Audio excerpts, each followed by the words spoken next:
제가 말씀을 준비하면서 이 사람의 생각에 대한 이 재미있는 연구 결과를 보게 되었습니다. 이 캘리포니아 대학에서 한 연구소에서 진행했던 그런 연구였는데요. 이 사람이 하루에 최대 7만 가지의 생각을 한다고 합니다. 물론 사람마다 이 생각의 편차가 다르겠지만 우리가 알 수 있는 것은요, 우리가 생각보다 정말 많은 생각을 하며 살아간다는 것을 이 연구를 통해서 우리가 알 수 있다는 것이죠. 그런데 제가 충격받았던 부분은 그 다음에 읽게 되었던 연구 결과의 내용이었는데요. 그렇게 우리가 수많은 생각을 하며 살아가잖아요. 그런데 문제는 뭐냐? 그 생각 중에 80% 이상의 생각이 부정적이고 제한적이며 우리에게 좌절감을 느끼게 만드는 생각을 하며 살아가고 있다는 것입니다. 우리는 이미 말씀을 통해서 또 수많은 우리의 인생에 대한 책과 자료를 통해서 우리의 생각이 우리의 인생에서 얼마나 중요한지를 이미 알고 있을 거라고 생각합니다. 그런데 그렇게 우리의 인생에 지대한 영향을 줄 수 있는 우리의 생각을 분석해 보니까 우리의 생각의 대부분이 부정적이라는 사실은 저에게 큰 충격을 주게 되었습니다. 그렇게 이어서 저는 곰곰이 묵상하다가 한 가지 생각을 하게 되었는데요. 이처럼 이 대부분의 사람들이 본능적으로 부정적인 생각을 많이 할 수밖에 없는 이유가 바로 하나님을 떠난 이 죄인의 삶의 모습이 아닌가라는 생각을 하게 되었습니다. 그런데 너무나 감사한 것은요, 하나님께서는 이런 우리를 그냥 방치해 두시는 것이 아니라 먼저는 은혜로 우리를 하나님의 자녀 삼아 주십니다. 그리고 거기서 멈추지 않고요, 하나님께서는 우리를 하나님의 자녀다운 삶의 모습으로 변화시켜 가시는데요, 특별히 하나님께서는 가장 먼저 우리의 생각을 변화시키기를 원하신다는 것을 우리가 성경을 통해서 볼 수 있다는 것입니다. 그래서 오늘은 특별히 우리의 부정적인 생각 중에 꽤나 많은 부분을 차지하고 있는 이 염려에 대해서 함께 말씀을 통해서 나눠보는 시간을 갖기 원합니다. 오늘 본문 말씀을 보니까 주님께서 우리에게 반복적으로 하시는 말씀이 있는데 그게 뭐냐? 염려하지 말라고 말씀하고 있습니다. 이 개역개정에서는 염려라는 단어를 쓰고 있고요, 우리가 읽었던 새번역에서는 걱정이라는 단어를 쓰고 있습니다. 그런데 중요한 것은 아마 우리 중에 그 누구도 염려와 걱정이 없는 사람이 없을 거라고 저는 생각합니다. 왜냐하면 우리 모두 불확실한 미래를 마주하게 되기 때문에, 그리고 우리의 삶 가운데 수많은 문제를 직면하게 되기 때문에 우리의 삶 가운데 어쩔 수 없이 찾아오는 감정이 바로 염려와 걱정의 마음인 것이죠. 그런데 예수님께서 그런 우리에게 염려하지 말라고 말씀하고 있습니다. 사실 염려라는 것은 우리가 하고 싶어 하는 게 아니라 그저 나오는 자연스러운 감정이라고 생각했었는데 그 염려의 감정을 예수님께서 단호하게 명령하시면서 우리에게 하지 말라고 말씀하고 있다는 것입니다.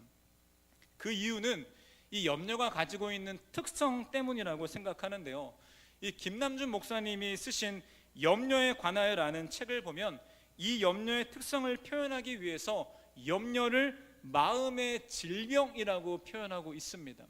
그런데 이 염려가 그냥 가벼운 마음의 질병 정도가 아니라 마치 염려는 계속 확장되고 전이 되는 암과 같이 우리 인생 전체를 좀먹을 수 있고 우리 인생 전체를 망가뜨릴 수 있는 마음의 질병이라는 것이죠. 그래서 우리는 우리 안에 작은 염려가 생길 때마다 그것을 그냥 방치하는 것이 아니라 우리의 인생을 망가뜨릴 수 있는 그 마음의 질병, 염려의 문제를 해결해야 한다는 것입니다. 그리고 이 염려라는 마음의 질병이 우리의 인생 전체를 망가뜨릴 수 있는 이유가 있는데요, 그것은 바로 염려의 근원적인 이유가 하나님에 대한 불신이기 때문입니다. 한번 생각해 보길 바랍니다. 우리가 왜 염려할까요? 우리의 미래를 주관하신다고 말씀하시는 하나님을 신뢰하지 못하기 때문에 우리가 미래의 삶에 대해서 염려하고 있는 것입니다. 우리가 왜 염려할까요?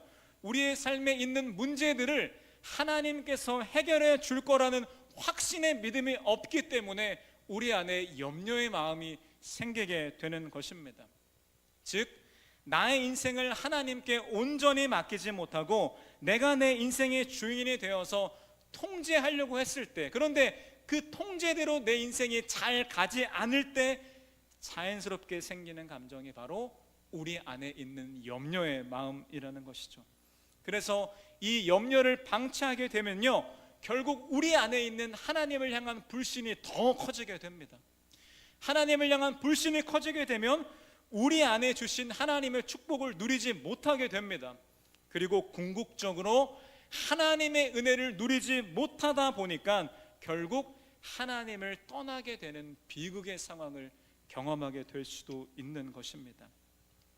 이처럼 염려는 암과 같이 우리의 마음을 좀먹을 수 있는 이 마음의 질병이기 때문에 우리는 이 염려의 질병이 인생 전체에 퍼지기 전에 이 염려의 문제를 말씀을 통해서 심도 있게 고민해 봐야 한다는 것입니다.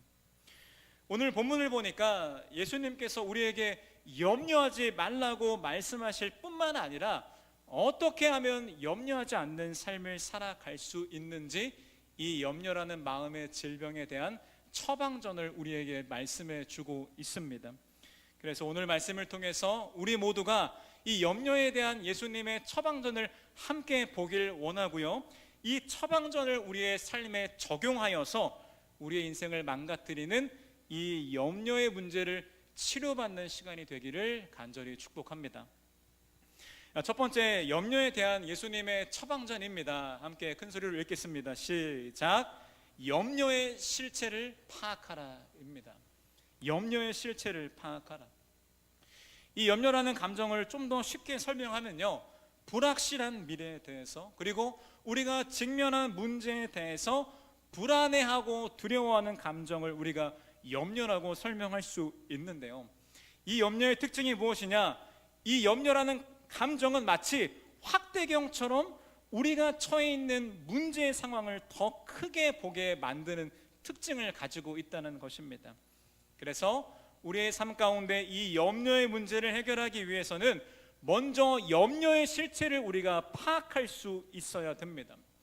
이 염려의 실체를 파악하기 위해서 우리에게 필요한 것은 이 염려의 상황을 객관적으로 보는 연습과 훈련이 필요한데요, 즉 우리가 처한 이 염려의 문제의 상황을 3자의 입장에서 객관적인 기준으로 바라보면서 우리가 직면하고 있는 이 염려의 실체를 함께 파악해 보는 것이죠. 그런데 재밌는 것은 이 객관적인 시선으로 우리의 염려의 문제를 직면했을 때 알게 되는 것은 그 염려를 일으키는 상황이 생각보다 크지 않다는 것을 우리가 깨닫게 될 것입니다. 1900년대 초에 영국의 영화 산업계를 이끌었던 아더 랭크라는 사람이 있었는데요, 이분은 신실한 기독교인이었습니다. 그런데 이분이 사업을 하다 보니까 너무나 많은 염려가 자신의 마음에 찾아오는 것을 알게 되었고, 고민하다가 이 염려를 풀 수 있는 자신만의 방법을 개발하게 되었습니다. 그 방법이 무엇이냐? 염려가 생길 때마다 이 쪽지에다가 그 날짜와 염려의 내용을 적는 것이죠. 그리고 염려의 상자에 그 염려를 집어넣습니다. 그리고 일주일에 한 번 수요일을 염려데이로 정해서 그날만 그 염려에 대해서 꺼내서 읽어보는 것입니다. 그렇게 염려에 대해서 고민하다가 이 아더랭크가 깨닫게 된 재밌는 사실이 있었는데, 그게 뭐냐? 이 걱정거리를 적었을 당시에는 그 문제가 너무나 큰 염려거리였는데, 한 주가 지나서 수요일날 그 염려거리를 꺼내보니까 현재 본인이 느끼기에 그 염려거리는 별로 크지 않다는 것을 깨닫게 되었다는 사실이죠.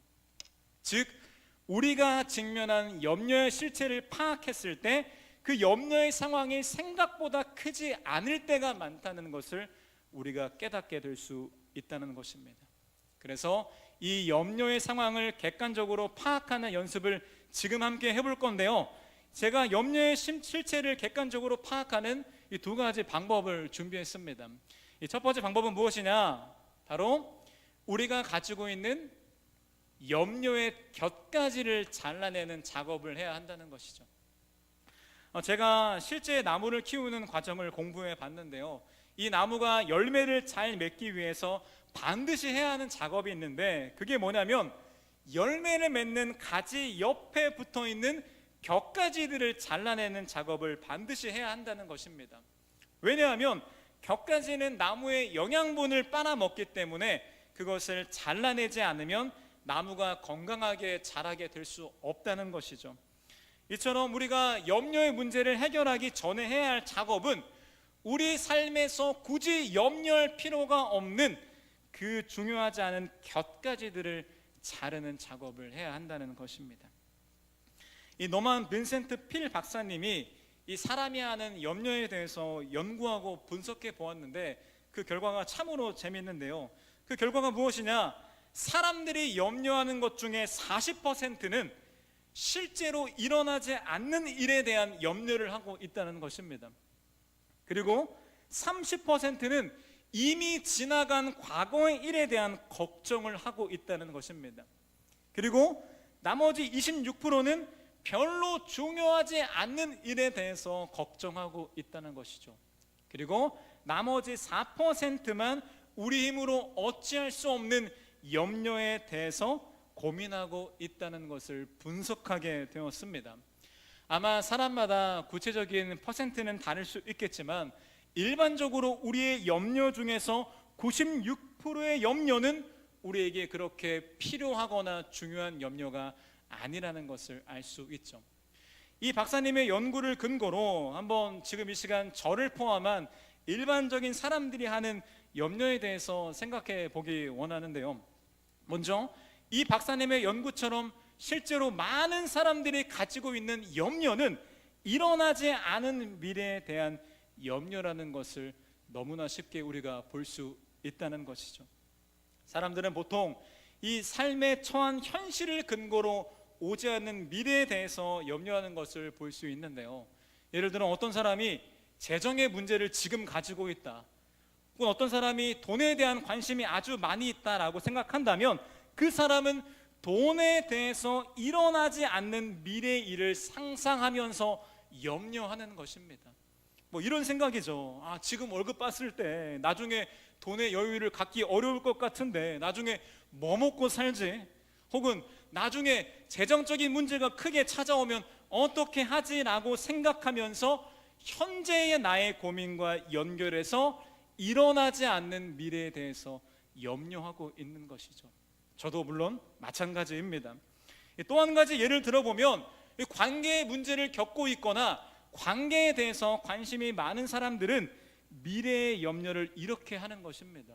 혹시 저 사람이 나를 어떻게 생각하고 있을까? 혹은 저 사람이 나를 미워하면 어떡하지? 이 관계가 깨지면 어떡하지? 라고 생각하면서 일어나지도 않는 미래에 대한 고민을 지금 우리가 하고 있다는 것입니다. 그리고 다음으로 이 박사님의 연구 결과처럼 우리는 이미 지나간 과거에 대해서 후회하고 걱정하는 마음이 많다는 것을 우리 모두 알 거라고 생각합니다. 이 과거에 대한 후회와 걱정도 이 현재의 상황과 연결될 수 있는데요, 우리의 현재의 삶 가운데 어떤 문제가 있다면 우리 안에 이런 생각을 하는 거죠. 이 문제, 내가 과거에 이걸 이렇게 했었더라면 이 문제가 조금은 작아졌을 텐데 왜 과거에 그렇게 하지 않았을까라고 후회하고 걱정하는 마음을 우리 안에 갖게 되는 것입니다. 그리고 마지막으로 이 박사님의 연구처럼 우리는 생각보다 중요하지 않은 일에 대해서 염려하는 것을 볼 수 있는데요, 이러한 우리의 염려에 대해서 예수님이 이렇게 말씀하고 있습니다. 25절 함께 읽겠습니다. 시작. 그러므로 내가 너희에게 말한다. 부지하려고 무엇을 먹을까 또는 무엇을 마실까, 몸을 감싸려고 무엇을 입을까 걱정하지 말아라. 목숨이 음식보다 소중하지 아니하냐, 몸이 옷보다 소중하지 아니하냐. 아멘. 이 말씀을 근거로 한번 질문해 보기 원하는데, 여러분, 음식이 중요합니까? 우리의 목숨이 중요합니까? 다시 질문하겠습니다. 음식이 중요합니까? 목숨이 중요합니까? 당연히 목숨이 중요합니다. 우리가 입는 옷이 중요합니까? 우리의 몸이 중요합니까? 당연히 몸이 중요하죠. 그런데 이 비유처럼 우리는 때로 우리의 눈앞에 있는 세상의 문제에 대한 염려 때문에 훨씬 더 중요한 우리의 마음과 우리의 영혼을 망가뜨리고 있다는 것입니다. 즉 우리의 영혼보다, 우리의 생명보다 훨씬 더 중요하지 않는 세상의 것들에 대한 염려로 인해서 우리의 영혼이 병들고 있다는 것이죠. 그래서 우리는 눈앞에 있는 염려의 실체를 직면하셔야 됩니다. 그리고 염려할 필요가 없는 것들에 대해서는 염려의 곁가지들을 잘라내셔야 됩니다. 사랑하는 여러분, 일어나지 않는 일들에 대해서 염려하지 않기를 바랍니다. 바꿀 수 없는 과거에 대해서 걱정하지 않기를 바랍니다. 그리고 우리 삶에서 우리 영혼과 우리 존재보다 중요하지도 않는 세상의 사소한 가치에 대한 염려의 곁가지들을 꼭 잘라내시기를 부탁드립니다. 다음으로 우리의 염려의 실체를 파악하는 두 번째 방법인데요, 그 방법은 바로 염려에 대해서 내가 할 수 있는 일과 내가 할 수 없는 일을 분별해야 한다는 것입니다. 이 염려의 상황을 객관적으로 직면하게 되면요, 우리의 염려의 문제가 생각보다 크지 않다는 것을 알게 되긴 하지만 사실 그 염려 중에서 우리의 삶에 큰 문제가 될 수 있는, 우리가 해결해야 하는 문제의 상황도 분명히 있을 수 있습니다. 그 상황에서 우리에게 필요한 것은 바로 분별력입니다. 어떤 것을 분별해야 될까요? 이 염려의 문제의 상황 안에서 내가 할 수 있는 일과 내가 할 수 없는 일을 분별해야 한다는 거죠. 이러한 분별에 대해서 한 신학자가 드린 기도문이 있는데, 미국의 신학자 라이놀드 리버가 썼던 그런 기도문인데요, 제가 기도문을 함께 읽어드리겠습니다. 화면 띄워주시고요. 읽겠습니다. 주여, 바꿀 수 없는 것을 받아들이는 평온함과 바꿀 수 있는 것을 변화시킬 수 있는 용기를 주시고, 이 둘의 차이를 알 수 있는 지혜를 주시옵소서. 아멘. 우리는 이 기도의 내용을 기억하면서 우리에게 염려를 줄 수 있는 그 상황을 마주할 때 염려의 감정에 지나치게 눌려 있는 것이 아니라 그 염려의 상황에서 우리가 할 수 없는 것과 우리가 할 수 있는 것을 분별해서 생각해 보아야 한다는 것이죠. 예수님께서는 먼저 우리에게 우리가 할 수 없는 일들에 대해서 말해주고 있는데요, 오늘 본문 27절 말씀인데 함께 같이 읽도록 하겠습니다. 시작. 너희 가운데서 누가 걱정을 해서 자기 수명을 한순간인들 늘릴 수 있느냐. 아멘. 어떤 사람이 갑자기 마음속에 이 죽음에 대한 두려움이 찾아옵니다. 그런데 그 사람이 아무리 죽음에 대해서 고민하고 염려해봤자 그 사람은 언제 죽을지, 어떻게 죽을지, 어디서 죽을지 절대로 알 수 없습니다. 왜냐하면 그것은 이 죽음의 신비의 비밀이기 때문이죠. 그래서 우리가 어떻게 할 수 없는 문제에 대해서 굳이 염려해봤자 해결되지 않기 때문에 염려할 필요가 없다는 사실입니다. 이어서 34절에서 주님은 이렇게 말씀하고 있는데요, 또 같이 읽겠습니다. 시작. 그러므로 내일 일을 걱정하지 말아라. 내일 걱정은 내일이 맡아서 할 것이다. 한날의 괴로움은 아멘. 여러분, 이 중에서 혹시 내일 일을 확정적으로 알 수 있는 사람 있나요? 아무도 없습니다. 내일 아무리 계획을 짜봤자 내일 어떤 사건과 어떤 일들이 나에게 찾아올지 우리 중에 아무도 그것을 알 수도 없고 바꿀 수도 없다는 것입니다. 그래서 굳이 우리가 어찌할 수 없는 이 미래의 사건들에 대해서 우리가 미리 땡겨서 염려할 필요가 전혀 없다는 것입니다. 그러나 염려의 상황을 마주했을 때 우리가 해야 할 일은요, 그 상황 속에서 우리가 할 수 있는 현재의 최선의 일을 분별하여서 그 일을 행하는 데 우리의 모든 에너지를 쏟아야 한다는 것이죠. 위에 말씀했던 이야기를 이어서 나누기 원하는데요, 아까 말했듯이 우리는 우리의 죽음에 대해서 언제 어떻게 어디서 죽을지 아무도 알 수 없고 그것을 막을 수도 없습니다. 그러나 계속 걱정이 된다면 우리가 할 수 있는 최선은 무엇이냐? 이 현재의 삶 속에서 우리의 미래의 건강을 위해서 나의 건강을 지금 이 순간부터 관리할 수 있다는 것이죠. 그렇기 때문에 미래의 목숨에 대해서 염려가 찾아올 때는 내가 할 수 없는 것은 내버려 두고 지금 현재의 시간에 내가 할 수 있는 최선을 다해서 나의 건강을 준비해야 한다는 것입니다. 그리고 단순히 건강 외에도 우리는 미래의 일을 알 수 없습니다. 미래의 일들에 대해서 우리 힘으로 뭔가를 결정짓거나 바꿀 수 없습니다. 그래서 할 수 없는 그 미래에 대해서 염려하기보다 우리가 할 수 있는 현재의 삶 속에서 최선을 다해 살아간다면 우리는 좀 더 나은 미래를 기대할 수 있게 되는 것이죠. 정리드리면요, 우리는 염려의 실체를 파악하셔야 됩니다. 염려를 직면하셔서 쓸데없는 염려의 곁가지를 다 잘라내셔야 하고요, 더 나아가서 염려의 상황 속에서 우리가 할 수 있는 일을 분별하여서 그것을 최선을 다하는 현재의 삶에 집중해야 한다는 것입니다. 그러나 우리는 이 염려의 실체를 파악했음에도 우리의 마음에 염려의 마음이 압도하는 순간을 마주하게 될 수 있습니다. 그리고 이 염려의 상황 안에서 우리가 해야 할 최선이 무엇인지 알고 있음에도 그렇게 행할 수 없는 연약한 나 자신을 마주하게 될 수도 있다는 것입니다. 그럴 때 우리는 어떻게 해야 될까요? 주님께서 명확한 방법을 우리에게 말씀해 주고 있는데요, 빌립보서 4장 6절 말씀 함께 읽도록 하겠습니다. 시작.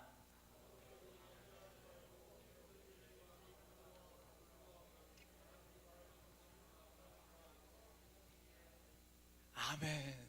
아무것도 염려하지 말고 모든 일을 오직 기도와 간구로 하고 여러분이 바라는 것을 감사하는 마음으로 하나님께 아뢰십시오. 즉 염려의 감정이 찾아올 때마다 그 감정에 짓눌려 있지 말고 그 염려의 모든 마음을 주님께 기도로 올리라고 말씀하고 있습니다.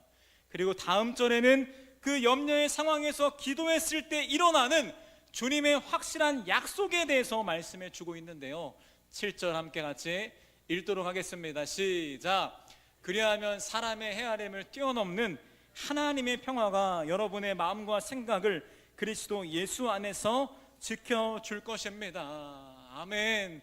염려의 상황이 찾아올 때 우리가 기도한다면 사람의 헤아림, 인간의 모든 이해를 뛰어넘는 하나님의 평화가 우리의 마음과 생각을 예수님 안에서 지켜준다고 말씀하고 있습니다. 여기서 말하는 지켜줄 것이다 라는 단어는 헬라어로 보면 재밌는 그림이 있는데요, 이 단어의 뜻은 마치 파수꾼과 수비대가 이 성벽을 지키는 군사적인 행동을 의미하는 단어가 바로 이 지켜줄 것이다 라는 단어의 의미입니다. 즉 우리의 마음에 염려의 공격이 찾아오죠. 그때 우리가 기도한다면 예수님께서 친히 우리 마음의 파수꾼이 되어주셔서, 예수님이 친히 우리 마음의 수비대가 되어주셔서 우리의 마음과 생각을 주님께서 지켜주신다는 것이죠. 물론 어떤 때는 예수님께서 우리의 기도에 응답하셔서 우리 눈앞에 있는 염려의 상황을 해결해 주실 때도 분명히 있습니다. 그러나 중요한 것은 염려의 상황을 해결해 주시는 은혜보다 우리가 기도할 때마다 우리의 마음과 생각을 지켜주신다는 그 약속이 훨씬 더 큰 은혜라는 것을 우리가 기억해야 합니다. 왜냐하면 우리 눈앞에 염려의 상황이 당장 해결된다 해도 우리의 삶에는 또 다른 염려의 상황이 찾아올 수밖에 없기 때문입니다. 그러나 어떤 염려의 상황이 찾아오더라도 주님의 약속은 우리가 기도하기만 한다면 우리의 마음과 생각을 주님께서 친히 지켜주시겠다는 것입니다. 즉 어떤 염려라도 이겨낼 수 있는 주님의 보호막을 우리에게 선물로 주셨다는 것이죠. 이 말씀을 준비하면서 저의 마음 가운데도 최근에 큰 염려가 있는 것을 제가 발견하게 되었는데요. 어떤 염려냐? 바로 이 다음 세대의 수련회에 대한 그런 염려였습니다. 수련회를 열심히 준비하긴 하는데 이 수련회에 대해서는 이 미래의 불확실함들이 너무나 많기 때문에 그것이 제 마음에 염려로 찾아오게 되더라고요. 예를 들어 이런 겁니다. 갑자기 가기로 한 저 친구가 못 가게 되는 상황이 오면 이거 어떻게 해야 되지? 또 이 준비하는 상황이 여러분 진짜 바쁘거든요. 그런데 바쁜 가운데 이런 생각이 드는 거죠. 혹시 내가 몸이 갑자기 아파서 이거 못하면 어떡하지? 그리고 이 부족한 저의 실력으로 인해서 수련회가 잘 진행되지 않으면 어떡하지? 라는 염려가 제 마음 가운데 계속해서 엄습해 오더라고요. 그래서 한 주 동안 말씀을 준비하면서 이 말씀을 저의 삶 가운데 한번 적용해 보았습니다. 먼저 이 염려의 상황의 실체를 바라보면서 염려의 곁가지들을 잘라내 보기 시작했습니다. 그리고 이 염려의 상황 안에서 제가 할 수 있는 최선의 것들을 메모장에 적은 다음에 그것에 맞는 계획을 준비했습니다. 그리고 그럼에도 제 마음에 염려의 감정이 올 때마다 주님께 그 염려의 감정을 기도로 올려드렸습니다. 그런데 농담이 아니라 정말 신기한 것은 그렇게 염려의 처방전대로 행했을 뿐인데 어느 순간에 제 안에 있는 염려가 점점 작아지게 되고 오히려 제 안에 살아계신 하나님을 향한 기대하는 마음으로 채워지는 은혜를 경험하게 되었습니다. 그리고 저는 단지 이 수련회일 뿐만 아니라 저의 삶의 모든 문제에 대해서 똑같이 대처하기로 결단했습니다. 모든 문제의 상황에 대해서 염려의 곁가지들을 잘라내고요, 내가 할 수 있는 최선을 분별하고 그 이외의 모든 것들을 주님께 기도로 맡겨드리기로 결단했다는 것입니다. 사랑하는 여러분, 우리의 삶 가운데 염려가 찾아올 수 있습니다. 그때는 염려의 감정에 압도당하지 마시고요, 먼저 염려의 실체를 파악하시길 바랍니다. 그리고 염려의 곁가지들을 잘라내시면서 그 안에서 우리가 할 수 있는 최선을 분별해서 그것들을 행함과 동시에 그럼에도 염려가 찾아올 때면 기도로 하나님께 우리의 모든 염려의 마음을 올려드리시길 바랍니다. 그때 주님께서 우리의 마음과 생각을 지키시는 은혜를 우리 모두 경험하게 될 것입니다. 다음으로 두 번째 염려에 대한 주님의 처방전인데요, 함께 읽겠습니다. 시작. 염려의 생각을 하나님의 생각으로 바꿔라 라고 처방전에 기록되어 있습니다. 우리의 삶 가운데 염려의 문제가 찾아오죠. 그런데 그 문제들을 대처한다고 해서 우리 삶 가운데 염려가 다 사라지는 게 아닙니다. 우리 삶 가운데 염려를 완전히 제거하기 위해서 우리 인생에 있는 염려의 근본적인 원인을 제거할 수 있어야 된다는 것이죠. 아까 서론에서 말했듯이 우리가 가지고 있는 염려의 근본적인 원인을 성경에서는 하나님에 대한 불신이라고 말하고 있습니다. 이 염려하다라는 단어는 헬라어로 이 메림나오라는 단어를 쓰고 있는데, 이 단어의 뜻은 나누다라는 뜻의 동사 메리조와 이 마음이라는 뜻의 명사 누스가 결합한 그런 단어입니다. 즉 염려하다라는 단어의 뜻은 마음이 둘로 나뉘었다라는 의미를 가지고 있다는 것이죠. 우리의 마음이 하나님의 생각과 마음으로 가득 차 있으면 흔들리지 않고 우리가 염려하지 않을 수 있는데, 지금 우리의 마음이 여러 군데로 갈라져 있기 때문에 우리의 마음이 흔들리게 되고 그로 인해서 우리 안에 염려가 생기게 된다는 것입니다. 이 염려가 하나님에 대한 불신으로 인해 생긴다는 사실이 오늘 본문에서도 구체적으로 말해주고 있는데요, 먼저 26절 말씀 함께 같이 읽도록 하겠습니다. 시작. 거두지도 않고 곳간에 모아들이지도 않으나 너희의 하늘 아버지께서 그것들을 먹이신다. 너희는 새보다 귀하지 아니하냐. 아멘. 이 말씀을 보니까 하나님을 우리의 아버지라고 표현하고 있거든요. 여러분이 가정 안에서 아버지의 역할이 뭔지 아십니까? 아버지의 역할은 바로 이 가정을 책임지는 게 그 아버지의 역할입니다. 비록 세상의 가정이 붕괴되기도 하고 이 변질되기도 해서 이 책임을 지지 않는 가장의 모습을 우리가 보게 될 때가 있겠지만, 그럼에도 하나님께서 가정 안에 세우신 아버지의 역할은 그 가정을 책임지고 그 가정을 공급하는 역할이 바로 아버지의 역할입니다. 그런데 하나님께서 친히 자신의 호칭을 하늘 아버지라고 말씀하고 있습니다. 이게 어떤 의미냐? 하나님 아버지가 자녀된 우리의 삶을 인도하시고 공급하시며 책임지신다는 약속을 내포한 표현입니다. 여러분, 하물며 인간의 부족한 아버지들도 그 가정을 책임지기 위해서 열심히 일하고 열심히 대부분 노력하고 있는데, 어떻게 하나님 아버지께서 자녀된 우리들의 삶을 책임지지 않으시겠습니까? 그래서 예수님께서는 우리에게 하시는 말씀이, 하나님께서 이 공중에 있는 새도 먹이시고 그들도 살아가게 하시는데 그 하나님 아버지께서 자녀된 우리의 삶을 책임지지 않겠냐고 우리에게 말씀하고 있다는 것입니다. 이어서 28절과 30절에도 동일한 이야기를 하고 있는데요, 제가 읽어드리면요, 28절, 어찌하여 너희는 옷 걱정을 하느냐? 들의 백합화가 어떻게 자라는가 살펴보아라. 수고도 하지 않고 길쌈도 하지 않는다. 30절입니다. 오늘 있다가 내일 아궁이에 들어갈 들풀도 하나님께서 이와 같이 입히시거든 하물며 너희들을 입히시지 않겠느냐? 믿음이 적은 사람들아.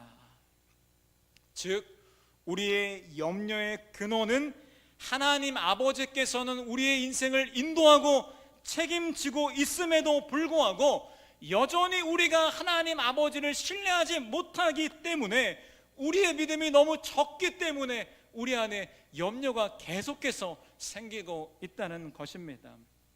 결국 우리의 삶 가운데 염려의 근원인 불신을 제거하기 위해서는 하나님을 향한 우리의 믿음이 자라나야 한다는 것이죠. 그렇다면 우리의 믿음이 어떻게 자라날 수 있을까요? 너무나 감사한 것은 예수님께서 우리의 믿음이 자랄 수밖에 없는 새로운 삶의 방식을 우리에게 제안하고 있다는 사실입니다. 그 삶의 방식이 바로 33절에 기록되어 있는데요, 함께 같이 읽도록 하겠습니다. 시작. 너희는 먼저 하나님의 나라와 하나님의 의를 구하여라. 그리하면 이 모든 것을 너희에게 더하여 주실 것이다. 한 번 더 읽겠습니다. 시작. 너희는 먼저 하나님의 나라와 하나님의 의를 구하여라. 그리하면 이 모든 것을 너희에게 더하여 주실 것이다. 아멘. 하나님께서는 우리의 믿음이 자라는 삶의 방식의 모습을 먼저 하나님의 나라와 하나님의 의를 구하는 삶이라고 말씀하고 있습니다. 이 말씀을 좀 더 쉽게 설명하면요, 우리의 생각의 창고를 염려로 채우는 것이 아니라 하나님에 대한 생각으로 가득 채울 때 우리의 삶에 믿음이 자라고 염려가 사라지게 될 수 있다는 것이죠. 그런데 많은 사람들이 이 하나님의 나라와 의를 구하는 삶의 모습에 대해서 커다란 오해를 하는 것을 많이 보게 됩니다. 많은 사람들이 그저 기독교의 신앙을 이렇게 생각하더라고요. 이 천국을 가기 위해서 이 땅의 고행, 이 천국을 가기 위한 이 땅에 새로운 짐을 진다고 생각하는 경우가 많이 있습니다. 맨날 고행하듯이 말씀 봐야 되고, 고행하듯이 기도 시간 채워야 되고, 고행하듯이 헌금하고 봉사해야 된다고 생각하기 때문에 그 짐을 짓는 대가로 천국을 보장해 줄게라고 말하는 어떠한 짐으로 생각하는 경우를 제가 정말 많이 보게 되거든요. 그러나 주님께서 말씀하시는 하나님의 나라와 의를 구하는 삶은 전혀 그런 삶의 모습이 아닙니다. 왜냐하면 주님께서는 우리의 현실의 삶 가운데 필요한 것이 무엇인지 이미 알고 계시기 때문입니다. 32절 말씀인데요, 이렇게 말하고 있습니다. 너희의 하늘 아버지께서는 이 모든 것이 너희에게 필요하다는 것을 아신다. 즉 하나님께서는 우리가 이 현실의 삶을 살아가야 한다는 것을 알고 있고요, 거기에 필요한 모든 것을 이미 알고 계신다는 것입니다. 그렇다면 도대체 주님께서 말씀하시는 먼저 하나님의 나라와 의를 구하는 삶의 구체적인 모습이 도대체 무엇일까요? 그 삶의 모습은 바로 우리에게 주어진 현실의 삶을 열심히 살아가되 우리의 생각이 아닌 하나님의 생각과 하나님의 뜻으로 우리의 삶을 세워가는 것을 의미한다는 것이죠. 이것을 좀 더 쉽게 설명하기 위해서 한 가지 비유를 들기 원하는데요, 한번 우리가 살아가는 삶의 여정을 우리의 인생이라는 집을 짓는 과정이라고 한번 생각해 보겠습니다. 여러분, 집을 짓기 위해서 가장 먼저 무엇을 해야 될까요? 돈도 있어야겠지만 그것보다 어디에 집을 지을지 집의 터를 정해야 됩니다. 맞겠죠? 그런데 보니까 많은 사람들이 자신의 인생의 집을 지을 때 자신이 생각하는 가장 가치 있는 것 위에 자신의 집을 지어 간다는 것입니다. 많은 사람들이 돈이라는 가치를 인생의 목적과 인생의 터로 정하면서 그 가치 위에 자신의 인생의 집을 세워가고 있고요, 또 어떤 사람은 스펙, 또 어떤 사람은 사람과의 관계 등 자신이 생각하는 인생의 목적과 인생의 이유 위에 자신의 삶의 집을 세워가고 있는 것입니다. 그런데 문제는 뭐냐? 내가 생각한 세상의 가치 위에 집을 세워가는 과정 속에서 우리는 너무나 많은 불안과 염려를 경험하게 된다는 것입니다. 왜 그럴까요? 왜냐하면 사람들이 정한 그 모든 삶의 가치와 이유는 흔들릴 수밖에 없기 때문입니다. 사람들이 그렇게 좋아하는 돈, 언젠가는 사라질 수밖에 없는 유한한 가치입니다. 사람들이 그렇게 좋아하는 이 인간관계, 언제든지 깨어질 수 있는 유한한 가치입니다. 그리고 그 외에 사람들이 정한 모든 세상의 가치들은 결국 사라질 수밖에 없게 되는데요, 왜냐하면 인간에게 정해진 죽음의 문제로 인해서 인간의 존재 모든 가치는 결국 흔들리며 불안을 느끼며 사라질 수밖에 없다는 사실입니다. 그래서 세상의 어떤 가치 위에 우리의 인생의 집을 세워봤자 우리의 인생은 흔들리게 될 것이고요, 그로 인해 우리는 불안과 염려를 느끼게 될 것입니다. 그러나 하나님의 나라와 의를 구하는 삶이 무엇이냐? 우리의 인생의 터를 하나님과의 관계 위에 세우겠다는 결단의 고백입니다. 하나님과의 관계는, 우리를 향한 하나님의 사랑은 결코 흔들리거나 변하지 않는데요, 왜냐하면 하나님과 우리의 관계가 세워지게 되는 것이 우리의 노력과 우리의 어떠함이 아니라 예수님의 십자가를 통해서 그 관계가 세워졌기 때문입니다. 예수님이 우리의 모든 죄와 죽음을 위해서 십자가에서 죽으셨습니다. 그리고 예수님께서는 죽음에서 부활하심을 통해서 죽음의 문제를 해결하셨고요, 더 나아가서 우리에게 하나님 자녀의 신분을 주심과 동시에 우리에게 영원한 생명을 약속해 주셨다는 거죠. 즉 예수님의 십자가의 은혜로 인해서 우리와 하나님의 사랑의 관계가 세워졌기 때문에 우리가 예수님을 우리의 구원자여 주님으로 영접하기만 한다면 예수님 때문에 하나님과 우리의 관계는 결코 흔들리거나 깨어질 수 없다는 것입니다. 그 약속에 대해서 요한복음 10장 28절에 이렇게 말하고 있는데요, 함께 같이 읽겠습니다. 나는 그들에게 영생을 준다. 그들은 영원토록 멸망하지 아니할 것이요 또 아무도 그들을 내 손에서 빼앗아 가지 못할 것입니다. 예수님께서 십자가의 죽음과 부활을 통해서 우리에게 영원한 생명을 주셨고 하나님과의 사랑의 관계를 회복시켜 주셨기 때문에 그 어떤 것도 주님과의 사랑의 관계에서 우리를 빼앗아 가지 못하게 되었다는 것입니다. 그렇게 우리는 하나님과의 관계라는 터 위에 우리의 인생의 집을 세워가야 되는데요, 우리는 또 다른 문제를 직면하게 됩니다. 그것은 뭐냐? 터가 하나님과의 관계인 건 알겠는데 그 터 위에 어떻게 튼튼하고 어떻게 올바른 집을 짓는지를 우리가 모르고 있다는 사실입니다.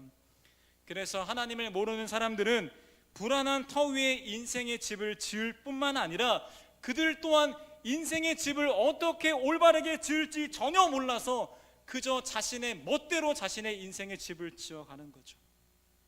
그러다 보니까 그 집은 더 흔들리게 되고요, 결국 그 집은 무너지게 되면서 그 인생 속에서 절망과 염려와 불안을 느낄 수밖에 없다는 사실입니다. 그러나 먼저 하나님의 나라와 의를 구하는 삶의 모습은 하나님께서 우리의 집의 터가 되어주실 뿐만 아니라 우리의 인생의 주인 되어주셔서 친히 하나님께서 하나님의 방법으로 우리의 인생의 집을 세워가 주신다는 것입니다. 그리고 이 성경 말씀이 바로 우리라는 인생의 집을 가장 아름답게 지을 수 있는 하나님의 설계도라는 것이죠. 그래서 하나님 아버지께서는 하나님의 사랑 위에 우리의 인생의 집을 지어 가시는데 이 말씀의 설계도를 근거로 우리의 인생의 집을 세워 가 주신다는 것입니다. 이 말씀을 우리의 일상에 적용해 보기 원하는데요, 여러분, 우리에게 주어진 삶을 열심히 사십시오. 열심히 일하시고요, 열심히 공부하시고요, 친구 만나시고 여행도 가십시오. 다 누리십시오. 하지만 중요한 것은 그 모든 삶의 순간 가운데 우리의 인생의 집이 어떤 터 위에 세워져 가고 있는지를 기억하셔야 됩니다. 그것이 바로 우리의 인생의 목적이고요, 인생의 방향이 될 수 있는데요, 이전에 우리는 썩어 없어질, 흔들릴 수밖에 없는 세상의 가치 위에 살았다면 이제는 영원한 하나님 나라의 가치를 위해서 살아가는 삶이 되셔야 한다는 것입니다. 그리고 더 나아가서 우리의 인생을 살아갈 때 이전에는 내 멋대로 살았더라면 이제는 우리의 인생의 집을 가장 잘 지을 수 있는 하나님의 설계도를 근거로 우리의 삶을 세워가 보시길 바랍니다. 여러분, 말씀 듣고 그냥 흘리는 게 아니라 열심히 준비했거든요. 이 말씀을 삶 가운데 한번 적용해 보시길 바랍니다. 그리고 매일의 삶 가운데 우리 인생의 설계도인 하나님 말씀을 더 많이 읽고 더 많이 생각해 보셔야 됩니다.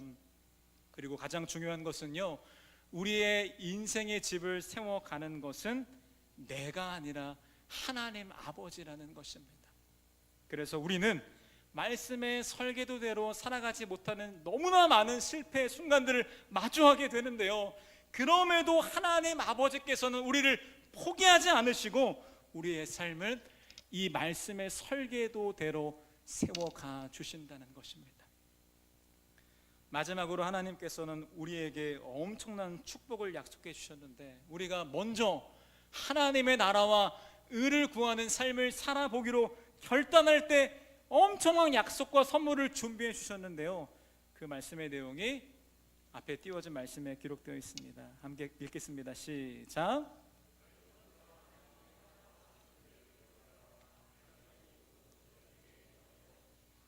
아멘.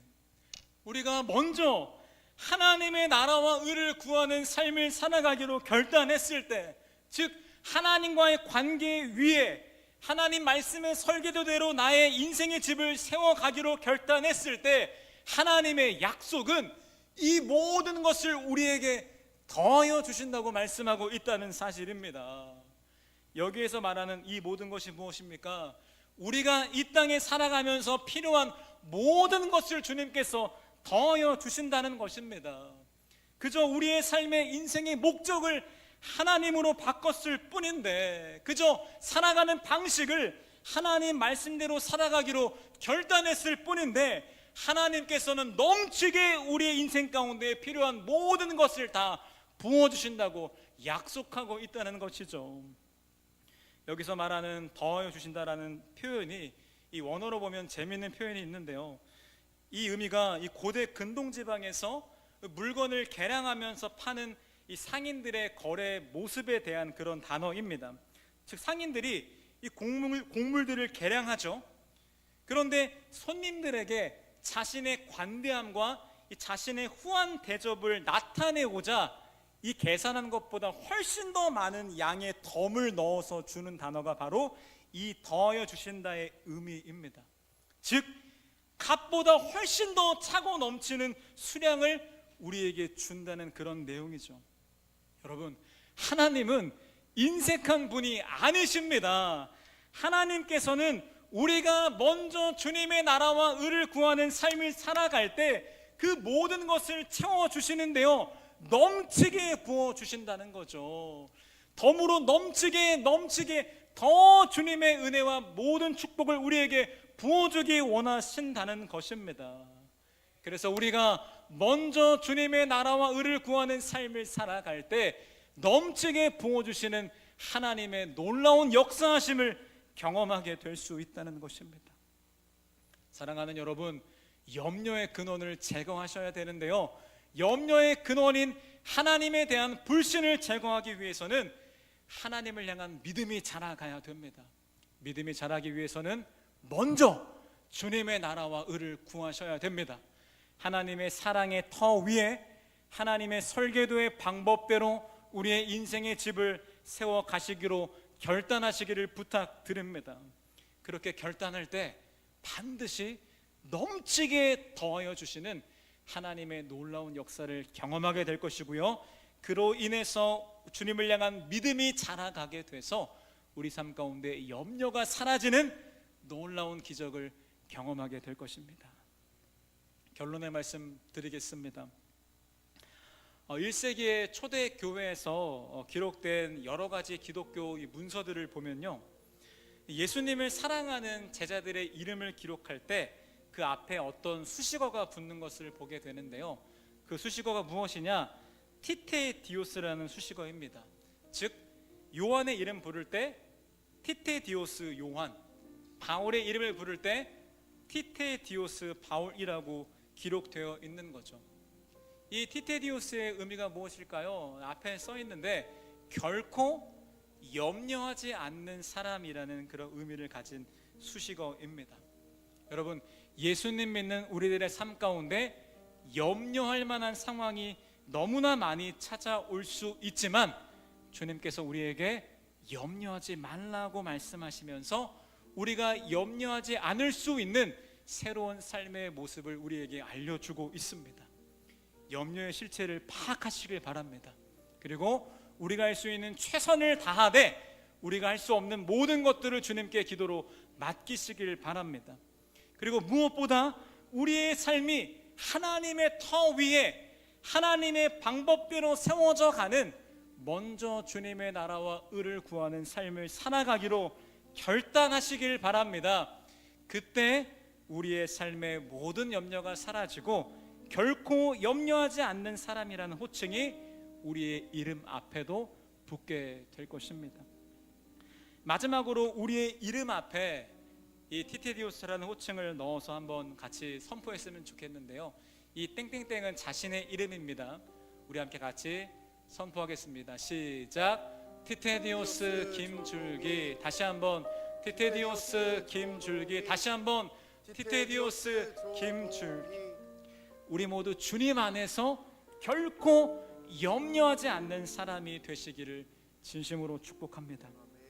말씀을 기억하면서 함께 찬양했으면 좋겠는데요, 우리의 모든 염려, 우리의 모든 걱정을 주님께 맡겨드리면서 함께 믿음으로 이 찬양 선포하겠습니다.